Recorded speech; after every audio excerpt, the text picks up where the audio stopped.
ഞങ്ങളുടെ iron dome അറിയാതെ ഒരീച്ച ഈ രാജ്യത്ത് പാറില്ല എന്നൊക്കെയായിരുന്നു പുകൾബെറ്റ അയൺ ഡോം മിസൈൽ പ്രതിരോധ സംവിധാനത്തെക്കുറിച്ച് ഇസ്രയേൽ വീമ്പ് പറഞ്ഞിരുന്നത്. എന്നാൽ യുദ്ധം 3 ആഴ്ച പിന്നിടുന്ന ഘട്ടത്തിലാണ് അയൺ ഡോമിന്റെ നെഞ്ചും കൂടും തകർത്ത് അത്രമേൽ സുരക്ഷിതമെന്ന് ഇസ്രയേൽ അവകാശപ്പെട്ടിരുന്ന തെക്കൻ നെഗവ് മരുഭൂമിയിലെ പ്രധാന ആണവ ഗവേഷണ കേന്ദ്രത്തിന്റെ തൊട്ടടുത്തുള്ള ഡിമോണ പട്ടണത്തിൽ ഇറാന്റെ മിസൈൽ പതിച്ചത്. കേളുകേട്ട പ്രതിരോധ സംവിധാനങ്ങളെയെല്ലാം നോക്കുകുത്തിയാക്കി ഇറാന്റെ മിസൈൽ തങ്ങളുടെ കൺമുന്നിൽ പൊട്ടിച്ചിതറുമ്പോൾ അതിന്റെ പ്രകമ്പനം ഇസ്രായേൽ സൈന്യത്തിന്റെയും നെതന്യാഹുവിന്റെയും നെഞ്ചത്തു കൂടിയാണ് കേൾക്കുന്നത്. അതേസമയം തന്നെയാണ് തൽക്കാലം ഇറാനിലെ ഊർജ കേന്ദ്രങ്ങൾ ആക്രമിക്കുന്നില്ല എന്ന് US പ്രസിഡന്റ് ഡൊണാൾഡ് ട്രംപ് നിലപാട് വ്യക്തമാക്കിയത്.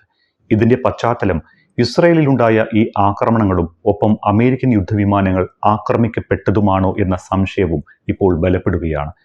കഴിഞ്ഞ ദിവസമാണ് US-ന്റെ F-15 യുദ്ധവിമാനം ഇറാൻ ഭൂമിയിൽ നിന്ന് മിസൈൽ തൊടുത്തുവിട്ട് തകർത്തത്.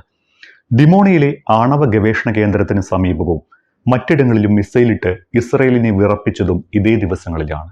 ഇതെല്ലാം കണക്കിലെടുത്താകും സമവായ ശ്രമങ്ങൾക്ക് ഇപ്പോൾ US ഒരുങ്ങിയത് എന്ന് കരുതാം. ഇസ്രായേൽ സൈന്യത്തിന്റെ എല്ലാ കണക്കുകൂട്ടലുകളും തെറ്റിച്ചാണ് ഇറാന്റെ മിസൈലുകൾ ഇസ്രയേലിലെ വിവിധ പട്ടണങ്ങളിൽ വീണ് പൊട്ടിത്തെറിച്ചത്. അതും കൊട്ടിഘോഷിക്കപ്പെട്ട അയൺ ഡോമും ഡേവിഡ് സ്ലിങ്ങും സാക്ഷാൽ അമേരിക്കയുടെ താടുമടക്കമുള്ള പ്രതിരോധ സംവിധാനങ്ങൾ നോക്കി നിൽക്കുമ്പോൾ തന്നെ. കുതിച്ചെത്തിയ ഇറാൻ മിസൈലുകൾ അയൺ ഡോമിനെ അടക്കം നോക്കുകുത്തിയാക്കിയതോടെ അയൺ ഡോമിന്റെ സുരക്ഷയടക്കം സംശയിക്കുകയാണ് ഇസ്രായേൽ. അയൺ ഡോമിന്റെ സുരക്ഷ വീണ്ടും പരിശോധനയ്ക്ക് വിധേയമാക്കാൻ ഇസ്രായേൽ തീരുമാനിച്ചിട്ടുണ്ട്. ഡേവിഡ് സ്ലിങ്ങും അമേരിക്കയുടെ ഏറ്റവും സുരക്ഷയുള്ള മിസൈൽ പ്രതിരോധ സംവിധാനമായ താടുമുള്ളപ്പോഴും എങ്ങനെ ഇത് സംഭവിച്ചു എന്നുകൂടി ഇസ്രായേൽ പരിശോധിക്കുന്നുണ്ട്. ഇസ്രായേലിന്റെ മിസൈൽ പ്രതിരോധത്തിൽ ഏറ്റവും കൂടുതൽ അറിയപ്പെടുന്ന ഘടകമാണ് അയൺ ഡോം. ഹ്രസ്വ, ഇടത്തര, ദീർഘദൂര റോക്കറ്റുകളും മിസൈലുകളും തടയുന്ന രീതിയിലാണ് അയൺ ഡോമിന്റെ രൂപകൽപ്പന. ആരോ 3 എന്ന ആയുധമാണ് ബാലിസ്റ്റിക് മിസൈലുകളെ തടയുന്നതിന് അയൺ ഡോം സംവിധാനം ഉപയോഗിക്കുന്ന അതിനൂതനമായ ആയുധം.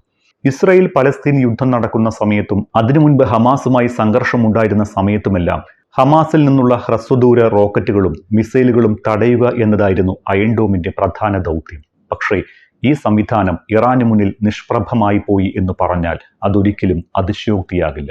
കാരണം ഹമാസ് അയച്ച മിസൈലുകളോ റോക്കറ്റോ പോലെ ആയിരുന്നില്ല ഇറാൻ അയച്ചത്. അവിടെയാണ് ഇറാനെക്കുറിച്ചുള്ള കണക്കുകൂട്ടലുകൾ ഇസ്രയേലിനും നെതന്യാഹുവിനും പിഴച്ചത്. ഹമാസിന്റെ ഹ്രസ്വദൂര മിസൈലുകൾ പോലെ ഇറാന്റെ ബാലിസ്റ്റിക് മിസൈലുകൾ തടയാം എന്ന് കരുതിയിടത്താണ് അയൺ ഡോമിന്റെ സുരക്ഷ ചോദ്യം ചെയ്യപ്പെട്ടത്. ഇറാന്റെ അതിശക്തവും മാരക പ്രഹരശേഷിയുള്ളതുമായ ബാലിസ്റ്റിക് മിസൈലുകളെ തടയാൻ അയൺ ഡോമിന് പ്രാപ്തിയില്ലായിരുന്നു എന്ന് വേണം കരുതാൻ. ഇസ്രായേലിന്റെ മിസൈൽ പ്രതിരോധ സംവിധാനത്തിലെ മറ്റൊരു ഘടകം ഡേവിഡ് സ്ലിംഗ് അഥവാ മാജിക് ബാൻഡ് ആണ്. 40 മുതൽ 300 കിലോമീറ്റർ വരെ പരിധിയിൽ മധ്യദൂര, ദീർഘദൂര റോക്കറ്റുകളും ക്രൂയിസ് മിസൈലുകളും വിമാനങ്ങളും ഡ്രോണുകളും അടക്കം തടയാൻ മാജിക് ബാൻഡിന് ശേഷിയുണ്ട് എന്നാണ് വെപ്പ്. ഇതിനെല്ലാം പുറമെ അമേരിക്കയുടെ കേളുകേട്ട പ്രതിരോധ താരം താഡും വിന്യസിച്ചിട്ടുണ്ട് ഇസ്രയേലിൽ. ഇത്രയൊക്കെ ഒരുക്കി വെച്ചിട്ടും തങ്ങളുടെ സുപ്രധാന ആണവ ഗവേഷണ കേന്ദ്രത്തിന് സമീപം വരെ ഇറാൻ മിസൈലുകൾ പതിച്ചത് എങ്ങനെയെന്ന് ചോദിച്ചാൽ ഇസ്രായേൽ സൈന്യം കൈമലർത്തുകയാണ്. ഈ ഘട്ടത്തിൽ തന്നെയാണ് യുദ്ധം അവസാനിപ്പിക്കുന്നത് തങ്ങളായിരിക്കുമെന്ന ഇറാന്റെ വാക്കുകൾ ഓർമ്മിക്കേണ്ടതും. ഇസ്രായേലിലെ തന്നെ ഏറ്റവും സുരക്ഷിതമെന്ന് അവകാശപ്പെടുന്ന മേഖലയാണ് തെക്കൻ നെഗവ് മരുഭൂമിയിലെ പ്രധാന ആണവ ഗവേഷണ കേന്ദ്രവും സമീപ പ്രദേശങ്ങളും. എന്നാൽ എല്ലാ അവകാശവാദങ്ങളും തെറ്റിച്ചാണ് ഞായറാഴ്ച ആണവ ഗവേഷണ കേന്ദ്രത്തിനടുത്തുള്ള ഡിമോണ പട്ടണത്തിൽ ഇറാന്റെ ബാലിസ്റ്റിക് മിസൈലുകൾ പതിച്ചത്. ആണവ കേന്ദ്രത്തിൽ നിന്ന് വെറും 8 മൈൽ അഥവാ ഏകദേശം 12.8 കിലോമീറ്റർ അകലെ മാത്രമാണ് ഈ മിസൈൽ പതിച്ചിരിക്കുന്നത്. ഡിമോണയുടെ തൊട്ടടുത്ത പട്ടണമായ അറാഡിലും മിസൈൽ പതിച്ചിരുന്നു. ഈ രണ്ടിടത്തും അയൺ ഡോമിലെ സുപ്രധാനവും അതിനൂതനവുമായ ആരോ 3 ആന്റി ബാലിസ്റ്റിക് മിസൈൽ സംവിധാനം വിന്യസിച്ചിട്ടില്ല എന്നാണ് ഇസ്രായേൽ വാദിക്കുന്നത്. ഇസ്രായേലി മാധ്യമങ്ങളും ഇക്കാര്യം റിപ്പോർട്ട് ചെയ്തിട്ടുണ്ട്. ഏകദേശം 3 മണിക്കൂർ ഇടവേളയിൽ അയൺ ഡോമിലേക്ക് തുളച്ചുകയറിയ 2 ബാലിസ്റ്റിക് മിസൈലുകളെ തടയാൻ ശ്രമിച്ചുവെന്നും ഇത് പരാജയപ്പെട്ടുവെന്നും ഇസ്രായേൽ സൈന്യം സമ്മതിക്കുകയും ചെയ്തിട്ടുണ്ട്. ഇറാനിലെ നദാൻസ് ആണവ കേന്ദ്രത്തിൽ കഴിഞ്ഞ ദിവസം ഇസ്രായേലും അമേരിക്കയും ആക്രമണം നടത്തിയിരുന്നു. ഇതിനുള്ള മറുപടി എന്ന നിലയിലാണ് ഡിമോണ ആണവ കേന്ദ്രത്തിൽ ഇറാൻ ആക്രമണം നടത്തിയത്. അറാഡിലും ഡിമോണയിലും ആരോ 3 ആന്റി ബാലിസ്റ്റിക് മിസൈൽ സംവിധാനം വിന്യസിച്ചിട്ടില്ല എന്നാണ് ഇസ്രായേൽ എടുത്തു പറയുന്നത്. എന്തുതന്നെ പറഞ്ഞാലും തന്ത്രപ്രധാന മേഖലയിൽ തന്നെ ഈ സുരക്ഷാ സംവിധാനങ്ങളെല്ലാം വെട്ടിച്ച് മിസൈൽ പതിച്ചു എന്നത് ഇസ്രായേൽ ഗൗരവത്തോടെ തന്നെ കാണേണ്ടതാണ്.